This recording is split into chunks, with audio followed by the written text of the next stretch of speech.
In this video, I want to go over the best way that you can scale your Facebook ad accounts to spend upwards of $15,000 per day profitably and predictably for your business. And just before we kind of get started, I just want to show you an ad account here that we've been doing something similar with. So since January, we've spent close to $1 million. This past month, past 30 days, we've spent close of $500,000, so 450 grand. So we've really been scaling up over the past few months. And you can see here over the past week, we're spending about 154 grand per week. We're averaging out at about 15 grand per day with these strategies that are working really, really well. So what I want to do is I want to take you through the best way to scale paid ads. I'm going to show you a very brief presentation that I made to kind of walk you through everything and all of the ideas. And then I'll take you into the ads manager and show you where some of those ideas are actually being used today for other offers. So a really important thing first off is before you start scaling, make sure your offer is working. No amount of ad spend is going to fix a weak offer. You need a solution that people are actively searching for and that they want solved. So it's desirable and it's painfully clear that they need to solve that problem. And kind of how I drew this out here is you need to make sure that your offer idea solves a market need that people actually want solved. You need to frame desirability inside that offer so you can carry that through inside of your advertising, and make sure it's clear. Make sure people understand what it is that you're solving for them. You can take all these things, boil it down into a really strong ad and a really strong marketing strategy that will allow you to scale your business. So that's the first thing. Before you even think about media buying tactics and a CBO campaign and what budget to start at and what creatives to test, make sure your offer is refined as it possibly can be for success. Next is product market fit. So now you have a product, you have a solution, and you have something that's working. But if your offer isn't creating demand, scaling can become guesswork inside the ads manager. When it hits a problem with urgency, scaling just becomes a matter of exposure. So what's really important to identify a strong product market fit is these 4 key elements. First off, make sure you're actually identifying and solving a real problem inside of your advertising.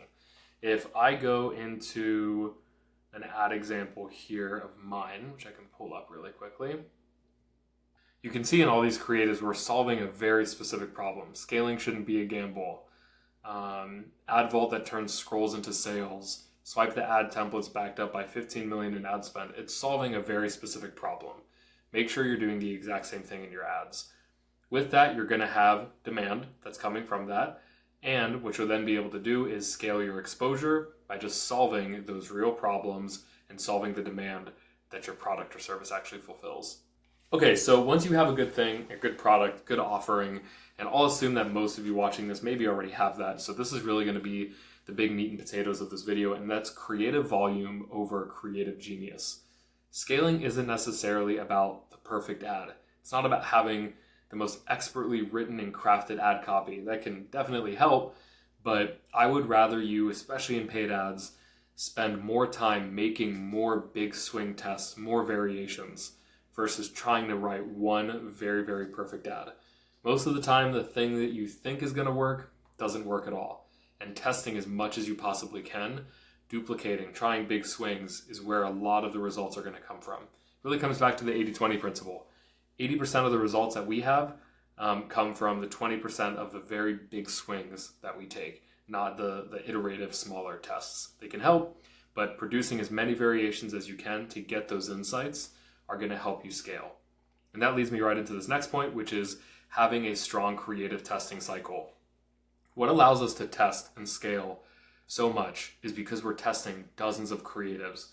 You can see here just from the thumbnails, every single thumbnail is pretty much different. We're testing something new almost every single day. And it's a really, really important factor is to make sure that you're taking ads and you're testing new variations of them as much as you can. You can see in this ad account too, we're testing tons of different images, tons of different videos. We're testing lots of different audiences, placements again, audiences, copy, audiences, placements. You can see how much we're physically testing, creatives, etc., etc. It's really important to make sure that you have a dialed in creative cycle. And what we like to do is first write down or come up with some ideas for ads. I think an easy way to do that is to go into the Facebook ad library or use a tool like AdSpy, where you can go and look at what competitors are doing, get ideas, and then test different elements of that competitor's ads. And that goes right into the second point. Experiment with different hooks, visuals, and copy. Test them, actually do it, launch them, test them, see the performance, and then from there you can implement the insights you get from the data that you're getting and the feedback that you're receiving. Super easy creative testing cycle, and it'll really allow you to scale your ad creatives and your ads to the moon. All right, so once you actually have a lot of creatives that you're testing, whether that's copy, creatives, headlines, audiences, whatever it is, how do you actually optimize that ad performance through testing? I think there's really 3 key ways to doing that. One is making sure that you're testing the headlines by refining the message to capture audience attention. This is also in the copy. Images, you can do that to evaluate and visual appeal. That doesn't make any sense. You can test more images to figure out which images are actually bringing you visual appeal from your audience. I had to do a double take on that one. And then at some point, you can actually start to test different offers. I know for us, we've got multiple offers that we test at any given time. Not too many, but if we have a good idea for a few, we'll test them to see if we have any kind of breakout offer that may be working really, really well. Now, once you have these winning creatives, these winning angles, these images that are visually appealing to people in different ways, what do you do with them? How do you actually set everything up? So with the media buying itself, once you have these angles, I really like to scale them with structures like CBOs, grouping best performing ads together, and really just letting the algorithm push spend to winners while you control where and how things are grouped together. So I'll show you exactly what this looks like here in an example. So for example, I've got this account here where we're spending about $1,000 a day, give or take, and we're getting purchases. Once I have something that's working in this asset testing campaign, which all I'm doing is just testing assets, it's as simple as that. I will then take those ad sets and duplicate them into a winner campaign using either a CBO objective, and you can see we did that down here, or using a bully objective. And all the bully objective is telling Facebook, hey, I'm willing to spend a crap ton of money, but I want to make sure you get me the results at what I want. And what that does is it creates a really solid balance of getting the right amount of people and making sure you're paying the right price and having a balance of pretty good spend, but right people that are actually purchasing, right? And so optimizing that spend is a very easy way to actually scale. It's just optimizing through CBOs, ad asset testing, grouping best ads together, and then just let the algorithm do the work. And finally, how can you actually scale without affecting ROAS? This is something that I've dealt with a lot, and we've wanted to scale things from $500 a day to $1,000, from $1,000 to $5,000 to $10,000.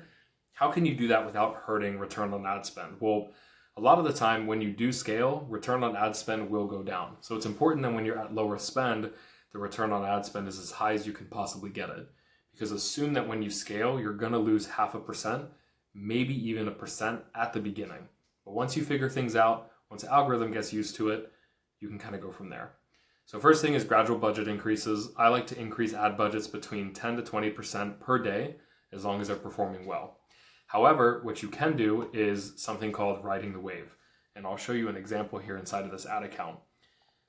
Let's say today, I've got an ad that is doing really well. So I'll pop in here. And let me filter down here. So I've got these ads here that, I don't know why the cost per result's not showing up. But these ads in here are doing pretty well. So this one at the top has spent $158 and has gotten me 7 sales, $22 a sale. That's crushing it. What you could do is now take that and double this budget. I won't double it, but I'll do close to doubling it and ride that wave for the rest of the day. But the important thing is at the end of the day to make sure you turn it back down to only 10-20%. That's the only time I would maybe bump the budget that high, is sometimes Facebook is finding a lot of opportunities for you. Ride that wave and get it to work. Next is duplicating winning ad sets. That's fairly easy, taking winners, duping them into a CBO like I mentioned, or just duplicating them multiple times. Prepping new creatives. I know this kind of goes back to the testing piece, but if you have more creatives that are generating more results, you can use that to scale. And that goes hand in hand with consistent testing. All those together give you an optimized return on ad spend. So I hope all that made sense. I want you to take these things, take them step by step, and analyze your business to see if you've got a strong offer. See if you have product market fit. Once you have those things, pump out creative volume, take big swings of ad variations to identify what resonates, and then scale them, test them, and scale them. And while you're doing that, try to build a structured testing system so you know that you can produce 5, 10, 15 pieces of creative content every week. So then you can plug those in and do the media buying. Media buying is the easiest part of this whole thing. The hardest part is making something that works and having a strong offer. Once you have that, everything else becomes pretty easy. I really hope you enjoyed this video. This is something that I love putting together. If you want access to these pretty much show notes or this outline, click below in the description. You will join the school group, which is totally free. Get access to this chart and this entire thing that you can utilize. On top of that, plenty of free ad resources, questions you can ask, and free ad audits as well. I'll see you there. Enjoy the video, and I'll see you in the next one.